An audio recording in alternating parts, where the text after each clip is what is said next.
A young widow with 2 children leaves New York looking for the good life in Arizona. But despite difficulties, she soon rises to the top. Debbie Reynolds and Steve Forrest head the cast of The Second Time Around, our film tomorrow morning at 10:30. London. I think it's sensual. Downtown. It is very, very unconventional. With Dilly. I'm going to be taking you on a quick step through the capital.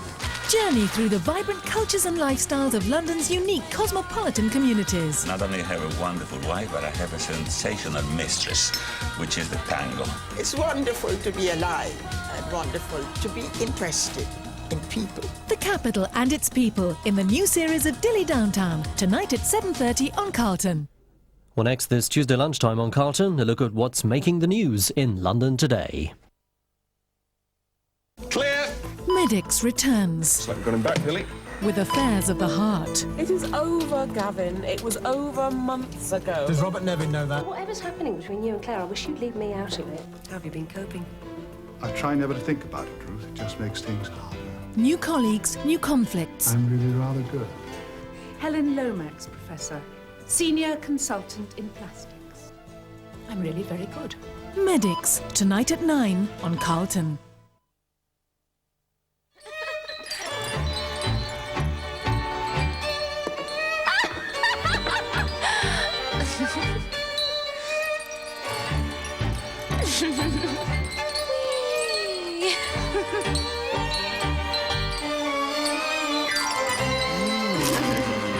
Once you taste new Doritos from Walker's, eating will be one outrageous experience after another. New Doritos. Let loose. Wow. Wow. Wow.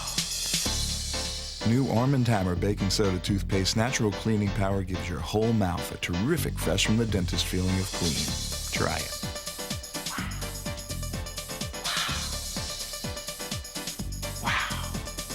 It must be the baking soda. Wow. It must be new Arm & Hammer Baking Soda Toothpaste.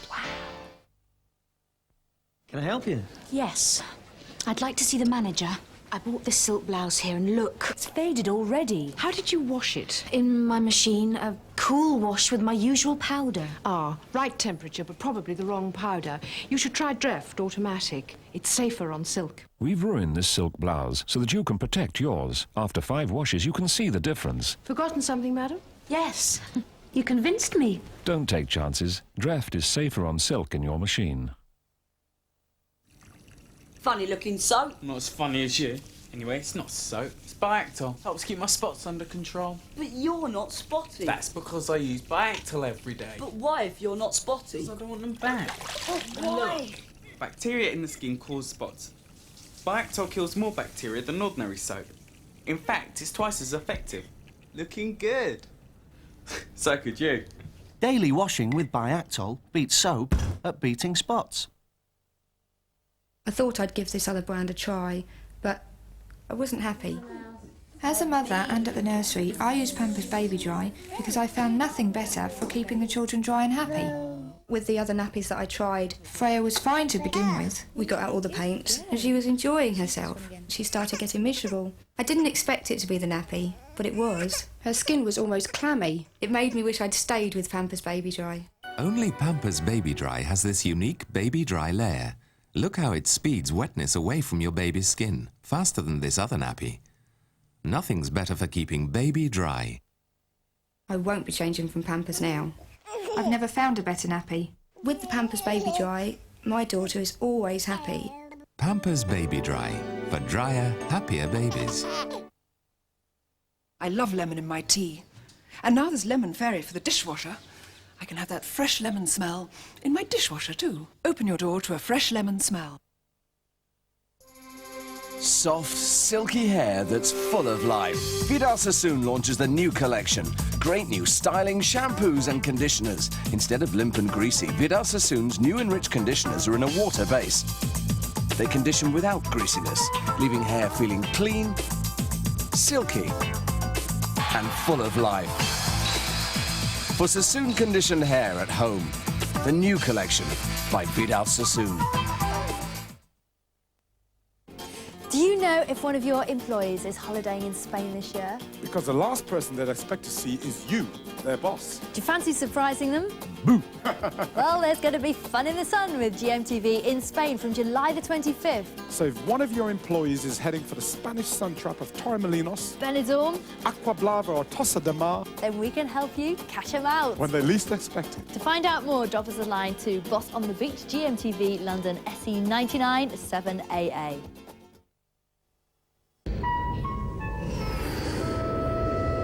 Close Encounters of the Third Kind, the special edition. Tune in tomorrow at 8:30.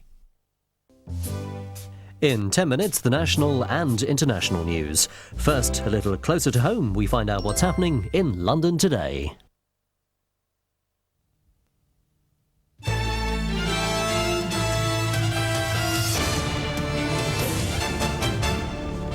Good afternoon, I'm Paul Green. This is London Today. The rail dispute, peace talks break down, tomorrow's strike is on. And the worshippers praying that their temple wins a reprieve. First, the rail dispute, and the failure of peace talks means another day of frustration for travellers tomorrow. A marathon session at ACAS headquarters in central London broke up early this morning without agreement. So far, there are no plans for further talks. Services will start running down tonight. This report from Lindsay Charlton. The talks at ACAS headquarters in Victoria went on for almost 13 hours. Dawn brought the morning deliveries, but peace in the signalman's dispute wasn't among them. Railtrack negotiator David Armstrong emerged onto the steps just before 5 a.m. to announce that, once again, negotiations had hit the buffers. We simply cannot move the RMT from its present position. I apologise to the public. We deeply regret the position. It does look as if industrial actions continue. Vernon Hintz, negotiating for the rail union RMT, emerged a little later. He described the ACAS talks as a fruitless exercise. We're certainly not being stubborn. We were prepared to move tonight, but the opportunity for that to happen was not there. So do you feel you're dug in for the summer then? It looks that this is the fourth time we've been to ACAS. It looks very hard now how we're going to get back to ACAS. But we've always said, and we still remain available for talks. No settlement means tomorrow will be like the last 4 Wednesdays. A shutdown of the network which will begin around 10 o'clock tonight. Managers hope to run a similar service to last week, when more than 1,500 trains operated. But travellers should brace themselves for the now all too familiar struggle into work. A 6th one-day strike is scheduled for next Wednesday, and the RMT is threatening to escalate the action to 2 stoppages a week if the dispute isn't settled by the end of the month. This is Lindsay Charlton for London Today. And the rail dispute crops up in the House of Commons later this afternoon. The Transport Secretary, John McGregor, appears before the Cross-Party Employment Select Committee to give evidence about the strikes and to explain his role in that dispute. Defective computer software allegedly cost a Hertfordshire council more than £1 million in the first year of the poll tax. St Albans City and District Council is in the High Court today, suing computer manufacturers ICL. The case, which is expected to last 10 days, continues. Now, an Old Bailey murder trial. A 16-year-old is due to appear later today, accused of murdering a 9-year-old boy at a park in Berkshire. Ken Hayes has the details. Police and forensic teams scoured Salt Lake Park in Slough for clues after Akhlaq Ahmed was found dead. Akhlaq went missing whilst enjoying a Sunday afternoon in the park, watching cricket with his father and uncle. His body was found later the same day in trees, just a few hundred yards from where he'd last been seen playing. He had injuries to his face and head, and he had been strangled. His death shocked the tight-knit Asian community in Slough and other townspeople. Detectives made an urgent appeal for witnesses. Later that week, a 16-year-old was arrested and appeared before magistrates in Slough. The trial at the Old Bailey is expected to last up to 8 weeks. This is Ken Hayes for London Today. It took 70 firefighters more than 4 hours to control a blaze at a hardware store in northwest London this morning. That heads our look at other news this lunchtime. Fire crews were called to the store in Harlesden High Street just before 3 a.m. Flames swept through the shop and an unoccupied home in the 4-storey building. No one was hurt, but firefighters are still at the scene damping down. The cause is being investigated. The Old Bailey trial of William Hardy, who's accused of killing an opponent in a rugby match, continues today. Hendon player Seamus Lavelle died after the match against West Drayton Club Centre in March last year. Hardy denies manslaughter. Proposals to widen the M25 and 2 other motorways have survived an attempt to block them. Surrey County Council had campaigned against government proposals to expand the M25, the M3 and the M23, but Environment Secretary John Gummer has overturned the council's planning policies which opposed the roadworks. Bargain hunters bustled through the doors of Harrods this morning for the start of the summer sale. It was officially opened by the Speaker of the House of Commons, Betty Boothroyd. Ms Boothroyd refused to answer questions about the MP's cash for questions allegations. Instead, with the help of impressionist Rory Bremner, she contented herself with accepting a cheque for £50,000, which she'll donate to 2 British Red Cross projects. Meanwhile, Arsenal are shopping for Norwich striker Chris Sutton, but they face competition from Blackburn Rovers to sign him. Sutton, who's 21, carries a £5 million price tag. Norwich say bidders must agree by tomorrow that they will pay that before they'll be allowed to talk to him. The club also wants the whole deal completed by Friday.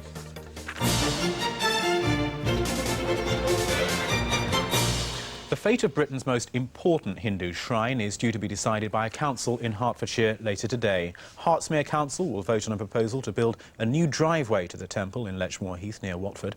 If the proposal's turned down, worshippers say the temple will have to close. Sally Arthur reports. Lechmore Heath looks like any other country village, but it isn't. It's been at the centre of a row that's lasted 8 years, and this is the reason. Bhaktivedanta Manor is the most important Hindu shrine in Britain. Set in 17 acres of countryside, the manor was bought by former Beatle George Harrison in the 1970s. Worshippers flock here from every corner of the country, and that is part of the problem. Villagers complain that at times Lechmore Heath is turned into a car park. The local council banned all festivals and public worships. The followers have tried to get that revoked by seeking planning approval for a new access driveway to the back of the manor, which would bypass the village altogether. Hertsmere Council will vote on that tonight. 2,000 demonstrators are expected outside. Worshippers say if the application is thrown out, they'll appeal. They believe it's their only hope of keeping the shrine open. Members of the Hindu community have been on hunger strike outside the London headquarters of the Liberal Democrat Party in an attempt to convince Liberal councillors they should vote with Labour and approve the new road plan. This is Sally Arthur for London Today. England may not be in the World Cup, but many of our players are still in action in the United States. Most have failed to make the grade in British football, but are an instant success when it comes to American soccer. Chris Morn reports. Cocoa Beach on Florida's Atlantic coastline is perhaps an unlikely place for football, our variety, to make an impact. But the number of youngsters attending training camps reflects the interest. 14 million young Americans are now playing our national game. The local side, the Cocoa Expos, play in one of America's regional leagues. Former Bristol City manager Alan Dix is the Expos coach, and half the team are Brits abroad. For players such as Richard Sharp from Leon C, America is still a land of opportunity. He set a record as the top scorer in American college soccer, 137 in 4 years, and is this season's leading marksman in America's regional leagues. A far cry from the day he was rejected by West Ham. Yeah, you could say that. Far cry from when they gave me a letter saying see you later sort of thing. It was obviously a big disappointment for me then, but in the long run it was obviously a good move for me. So that letter at Upton Park, you've turned that to your advantage? Yeah, you could say that. I'd like to see Sid Scott now the scout and say thanks a lot, but yeah, it's come real good for me, so I couldn't be pleased more, you know. That report from Chris Morn. Finally, the day's hottest story, the weather. Temperatures in the southeast today are expected to climb to their highest this year, 32 degrees Celsius, which is 90 Fahrenheit. There's a warning to asthma sufferers, though, and people with breathing problems to take extra precautions. The heatwave can result in poor air quality in many areas, so if you're out and about, also practice safe sun. That is, avoid too much exposure, and don't forget to use the sun cream. That's all for now, though. We're back with a news update at 3:25, and of course we'll have all the day's news and sport on London Tonight at 6:25. Join us for that. Until then, have a good, safe sun afternoon.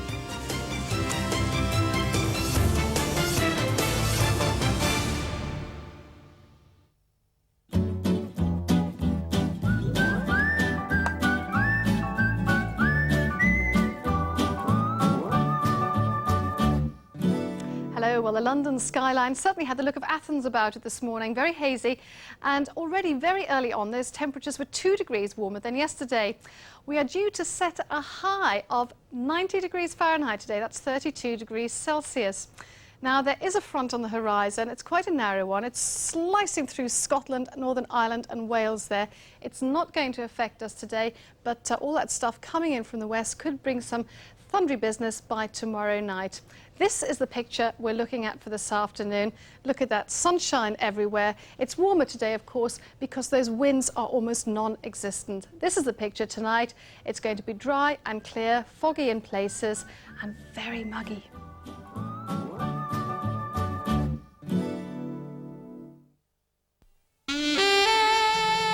For the last time in the present series, Margie Clark and David Emanuel will be looking through the wardrobe of another unsuspecting member of the public. Swank is at 1:55 this afternoon. Now at 12:30, it's over to ITN.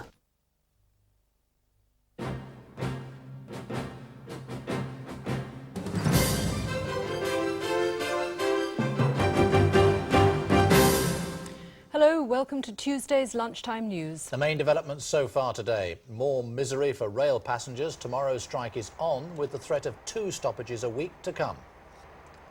A man appears in court over hoax calls about baby Abby Humphries, and the police arrest another suspect. The day's other headlines. The last sad farewell to little Rosie Palmer. The people of Hartlepool pay their respects at the murdered toddler's funeral. And why British people have one of the worst rates of heart disease in the world. The 5th one-day rail strike will go ahead tomorrow with no prospect of an end to the weekly stoppages. Negotiations between Railtrack and the RMT union broke down early this morning with no plans for further talks. Passengers now face the additional threat of the action escalating to 2 days a week. For millions of rail travellers, early hopes of a breakthrough in this dispute vanished with the dawn when the talks collapsed. With no end in sight, exasperated passengers face the prospect of more disruption. Well, I think both of them need their heads knocking together, really. It's just that the public are suffering as usual. Oh, it's just a nightmare. I normally stay down. I've been paid to stay down like every night last week and the week before, 3 weeks, but I don't know. Probably have to stay at home tomorrow. I wish that common sense would prevail, and they really should start talking together. They have in fact spent more than 40 hours talking together at the conciliation service, but the negotiators emerged this morning having made little progress. We increased the lump sum by £50. We said we were prepared to continue to negotiate on that basis. We simply cannot move the RMT from its present position. I apologise to the public. We deeply regret the position. It does look as if industrial actions continue.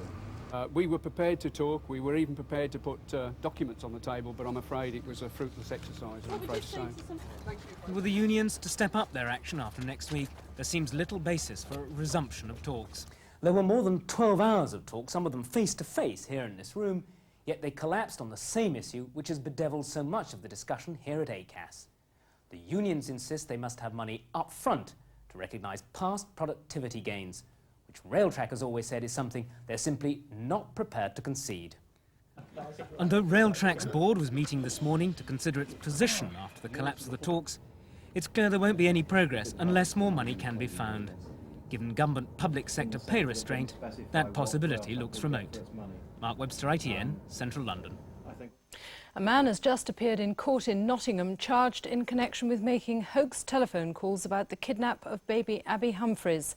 36-year-old Adrian Brooks is accused of causing grievous bodily harm to Abby's parents. Jim Buchanan is at the court now. Jim, tell us what happened.